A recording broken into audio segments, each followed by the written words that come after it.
Hey everybody. Hi. So, pressure can make your knees buckle, or can inflate your chest and have you standing at attention. Alright? We all face pressure sometimes, and listening to someone else's pressures makes ours easier to deal with. Of course, being alone, or having the mindset of being alone in a situation quickly dissipates when you have something to relate to.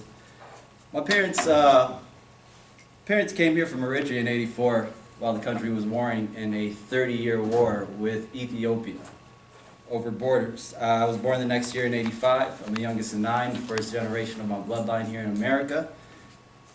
Gives me a little bit of context, My parents' expectations for my brothers and sisters and myself was always battling Western influence, and that was a constant battle. Following my parents' dreams that they had for me. Is this not in order? Okay. Carrying the weight of following my parents' dreams, translating information, and also just trying to fit in were 3 key pressures of me growing up foreign in America. And of course, as everything does, it always starts with your parents. Alright? So my parents had a dream for us that was only afforded through sacrifice. Author Helen Bezekian wrote an article in 2017, says the pressures of being a first-generation American-born citizen, well, that's the title of it, states our parents travel hundreds of thousands of miles from their homeland to a foreign country in hopes that they will have a better future. They wanted me to be successful, go to a good school, get a great job, get a big house, meet an Eritrean girl, fill that house with a family, And that was definitely what I wanted to do, but at the age of 15, that quickly changed. Western influence came in the form of a best friend named Michael Thompson.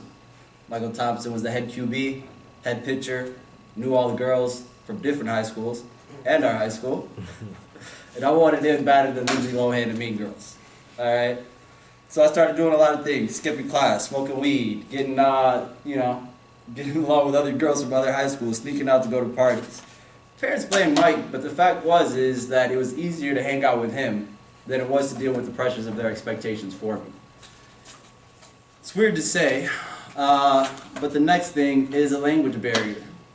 You would think that me being African means I know both languages very well, English, of course, because I'm speaking to you in it, but my Tigrinya was very broken, and just to get a ideal of what I mean by my native language, Richard Norquist, he's a writer for Thought Co.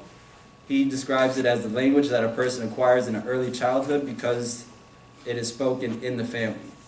Everyone that I was raised around, everybody that I was around at the time was African. So as an infant, I was able to learn Tigrinya. And we had a different school that we also went to, which was called Bebu. But that was quickly disbanded. So with that, so was my opportunity to keep that language alive other than inside my home. So, soon enough, as I got a little bit older, my sisters and brothers were learning English while I was trying to keep on Tigrinya. Them learning English also made us the translators for my parents. So it was bills,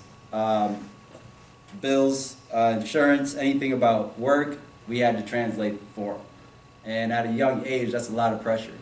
Imagine messing up one thing. Lights off. No insurance. You're going to miss something. It's big. So, that's not only one side of it. That's just me translating. My grandma came here back in '99 for 3 years. I had 3 conversations with her. And it's because she couldn't understand what I was saying to her in our language. So the inability to speak the language fully made me grow up a lot faster and also miss out on a lot of chances that aren't going to come back around. So on to the next thing, cultural identity. Who am I? Where do I fit in? Ryan Murdoch, editor for The Outpost. Oh, my bad, skipped a couple of those, fitting in. Ryan Murdoch, editor for The Outpost, defines how much of your identity is based on the place where you live, the community you live among, and the people you're surrounded by, and how much of your identity is intrinsic, something you carry along with you. An example of that, me growing up, White people thought I was black. Black people didn't think I was black enough, which I found very funny. Because I only had to look to my parents and see how black I was or how quickly I would connect myself to Africa, right? So, outside the enrichment community, that was outside of the enrichment community. Inside the enrichment community, I knew who I was. I was a cousin, I was a son, I was a brother, I was a cousin to people who were really just close friends. That really helped me out. But back to being outside, the pressures of fitting in is something I dealt with from pre-K to high school, and it was always at the forefront of my mind. And I sacrificed a lot of things just to try to get to that point.